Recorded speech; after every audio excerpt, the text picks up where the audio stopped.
My name is John Matson. I'm an interim full-time instructor of illustration at MIAD, and for the spring 2020 semester, I taught 2 courses of digital painting for illustrators and animators, and Illustration Seminar 2 for seniors.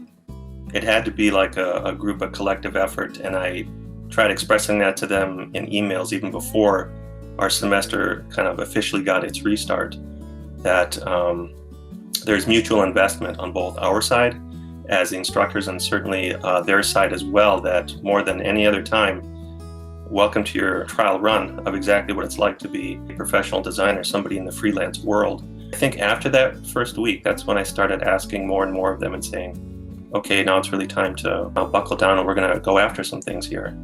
Just the quality of the final art, once we started getting into like one-on-one feedbacks, it was extremely rewarding to see that, and I started seeing results that frankly exceeded my expectations.